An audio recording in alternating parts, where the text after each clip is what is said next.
बिस्मिल्लाहिर्रहमानिर्रहीम। अस्सलाम वालेकुम। आज हम शुरू करने जा रहे हैं प्रोपोर्शन। इससे पहली वाली वीडियो जो लास्ट टाइम अपलोड की थी उसमें हमने पढ़ा था कि रेशो क्या होती है, रेशो को कैसे लिखा जाता है और कैसे सॉल्व किया जाता है। और रेशो ही के अंदर मैंने प्रोपोर्शन के बारे में कुछ चीज़ें बताई थी कि बेसिकली हमारे पास जो प्रोपोर्शन होता है ये रेशो से ही आता है, लेकिन यहाँ पर हमारे पास जो प्रोपोर्शन होता है वो डबल आता है, डबल रेशो के साथ आता है। अगर हमारे पास कोई चीज़ लिखी हुई हो इस तरह 6:8, ये तो हो गया हमारे पास सिंगल। अगर इसी के साथ हम इक्वल पुट करके लिख दें 4:6, दो रेशो होगी। जहाँ पर हमारे पास दो रेशो इक्वल के साइन के साथ आ जाएं वो हमारे पास प्रोपोर्शन होती है। प्रोपोर्शन को लिखने का एक और तरीका भी है हमारे पास कि हम इसको ऐसे लिख सकते हैं कि 6:8 हम इक्वल पुट नहीं करते, इक्वल की जगह ये 4 डॉट्स पुट कर देते हैं, उसके आगे भी लिखते हैं 4:6।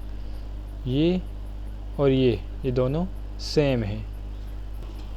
इसके बाद हमारे पास जो प्रोपोर्शनल होती है वो दो तरह की होती है, एक डायरेक्ट और एक इन्वर्स। अब हमारे पास डायरेक्ट प्रोपोर्शन क्या होती है? डायरेक्ट प्रोपोर्शन हमारे पास वो स्टेटमेंट या वो चीज़ें होती हैं कि अगर हम एक चीज़ को बढ़ाएंगे तो दूसरी चीज़ भी इंक्रीज़ करती जाए। मिसाल के तौर पर आप जितनी ज़्यादा चीज़ें ख़रीदेंगे आपका बिल उतना ज़्यादा आएगा, ठीक हो गया। अगर आप कम चीज़ें ख़रीदेंगे तो आपका कम बिल आएगा। ये देखें ना, एक चीज़ ज़्यादा कर रहे हैं तो दूसरी चीज़ भी ज़्यादा हो रही है, एक चीज़ कम कर रहे हैं तो दूसरी चीज़ भी कम हो रही है। तो ये हमारे पास आ जाती है डायरेक्ट प्रोपोर्शनल। इन्वर्स क्या होती है? इन्वर्स हमारे पास होती है कि अगर हम एक चीज़ को इंक्रीज़ करें तो दूसरी चीज़ डिक्रीज़ हो जाए, अगर एक चीज़ को डिक्रीज़ करते हैं तो दूसरी चीज़ इंक्रीज़ हो जाए। फॉर एग्ज़ाम्पल, अगर एक घर को बनाने में 4 आदमी एक घर को बनाते हैं 10 दिनों में, ठीक है।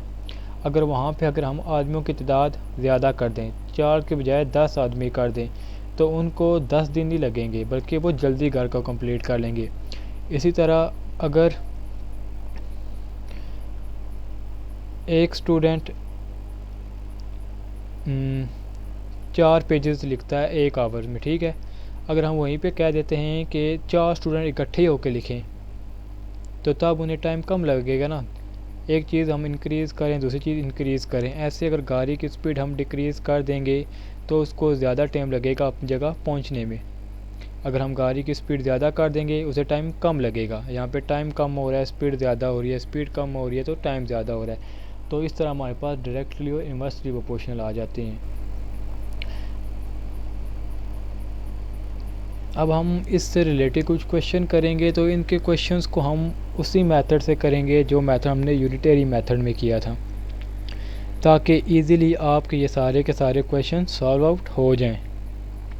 इसको सॉल्व करने के 2-3 मेथड हैं, लेकिन आपको वही मेथड करा रहा हूँ ताकि क्योंकि आपने वो मेथड पढ़ा यूनिटरी मेथड, यकीन उसकी प्रैक्टिस की होगी और उसकी वीडियो में जो एग्जांपल दी गई थी वो आपको समझ आ गई होंगी, क्योंकि जिस तरह हमने वहाँ पे सॉल्व किया था सेम उसी मेथड से हम यहाँ पर सॉल्व करेंगे। तो फर्स्ट ऑफ़ ऑल आप देखें, यहाँ पे क्वेश्चन दिया गया कि Sultana can colour 4 picture in 6 our.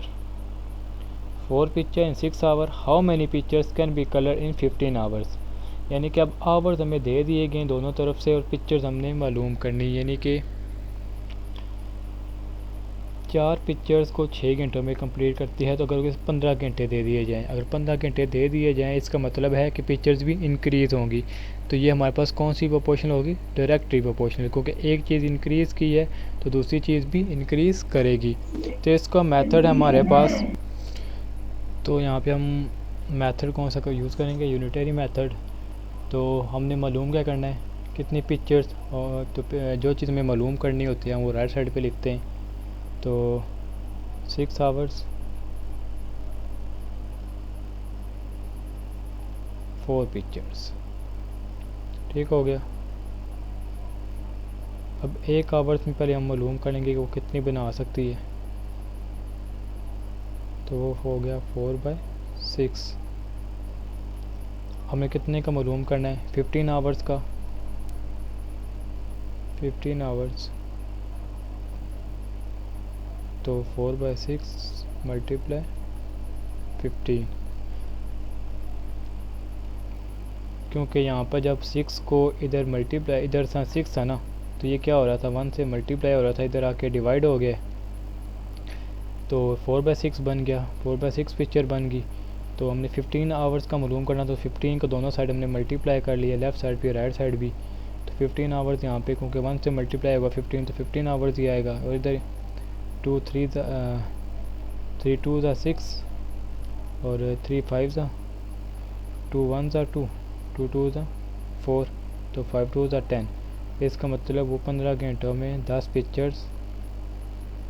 Pics बना सकती है। ये था हमारे पास यूनिटरी मेथड से अगर हम इसको सॉल्व आउट करते हैं। ये तो था हमारे पास डायरेक्ट का। अब नेक्स्ट हमारे पास एक और क्वेश्चन है, 2 carpenter can make a cup board in 5 days, यानी कि एक वो बोर्ड कप बोर्ड हमें कप रखते हैं, उनके वो बोर्ड बनाते हैं 5 दिनों में। ठीक हो गया, 2 carpenter. How long will carpenters take to make the cupboard. अब उन्होंने दिन पूछ लिए हैं कि अगर कारपेंटर हमने 6 कर दें, 2 कितने थे 2, 5 डेज़। अब उन्होंने 6 कारपेंटर कर दिए और डेज़ मालूम करने का कहा है। हमें जो चीज़ मालूम करनी होती है हम किधर रखते हैं, राइट साइड पे। तो हम क्या लिखेंगे, 2 कारपेंटर 5 डेज़। अगर यहीं पर अगर हमारे पास एक कारपेंटर होता तो क्या लिखते फिर हम, एक कारपेंटर का मालूम करने के लिए 2 को इधर डिवाइड कर देंगे, कितने का मालूम करना है 6 कारपेंटर का, तो 6 को फिर मल्टीप्लाई कर देंगे, 5/2 मल्टीप्लाई 6, तो ये हमारे पास 2 1 2 2 3 6, तो ये 5 से 15, तो 15 डेज। ये क्या, यहाँ तो दिन ज़्यादा हो गए, जब हमने यहाँ पे नंबर भी ज़्यादा कर दिए थे कारपेंटर के। तो यहाँ पे आपको एक चीज़ समझानी थी कि ये हमारे पास इन्वर्स मेथड है। जहाँ पे हमारे पास बात आ जाए इन्वर्स प्रोपोर्शनल की, वहाँ पे हम यूनिटरी मेथड को यूज़ नहीं कर सकते। इसके लिए हम क्या करेंगे, यहाँ पे हमारे लिए सारे का सारा मेथड चेंज हो जाता है। उसके लिए हम ये करते हैं कि जो भी हमारे पास 2 क्वांटिटी दी जाती हैं, ठीक है, कोई भी 2 क्वांटिटी, हमें नहीं पता, कोई भी 2 हो सकती हैं इन्वर्स में। यहाँ पे हमारे पास क्या था, 2 कारपेंटर 5 डेज, तो हम ये करेंगे कि हम इनको मल्टीप्लाई करेंगे। जब हम इन्वर्स है ना, सिर्फ इन्वर्स में ये मेथड लगेगा, डायरेक्ट में आप ये मेथड नहीं कर सकते, डायरेक्ट में आप यूनिटरी करेंगे। जो हमारे पास ये 2 चीज़ें दी जाती हैं, 2 क्वांटिटी मुख्तलिफ, इन्वर्स में आप उन दोनों को मल्टीप्लाई करेंगे, तो ये जो आंसर आएगा ना, ये आएगा अगर हमारे पास 1 मैन हो। पहले हम 1 मैन के लिए क्या करते थे, डिवाइड करते थे ना, लेकिन इन्वर्स में काम में इन्वर्स हो जाएगा, यानी कि जहाँ पे डिवाइड करते थे वहाँ पे अब हमने मल्टीप्लाई कर दिया। अब हमने किसके लिए मालूम करना था, 6 का मैन के लिए, तो हम क्या करते थे, इसको मल्टीप्लाई करते थे, लेकिन यहाँ पे अब इन्वर्स हो जाएगा, हम इससे डिवाइड करेंगे, 2 3 6 2 5 10, 3/5 आ गया, तो हम 3/5 को लिख सकते हैं, यानी इसको डिवाइड करके हम मिक्स फ्रैक्शन में लिख लेंगे,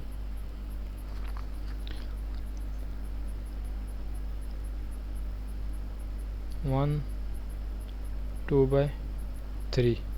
हमने ये कैसे लिखा, ये हमने ऐसे लिख लिया, 5 को 3 से डिवाइड किया, 3 1 3 और 2 हमारे पास रिमाइंडर आएगा, तो हमने ये लिख लिया। एक बार फिर बता दूं, जहाँ पर हमारे पास इन्वर्स प्रोपोर्शन आ जाए, यानी कि एक चीज़ को इंक्रीज़ करें तो दूसरी चीज़ डिक्रीज़ होगी, तो वहाँ पर हम यूनिटरी मेथड भी इन्वर्स कर देंगे। इन्वर्स इस तरह करेंगे, जहाँ पर हम मल्टीप्लाई करते थे वहाँ डिवाइड, और जहाँ पे डिवाइड करते थे वहाँ पे मल्टीप्लाई करेंगे। पहले मैंने एक यूनिटरी मेथड से करके दिखाया, इसीलिए ताकि आपको पता चले कि उससे आंसर गलत आएगा।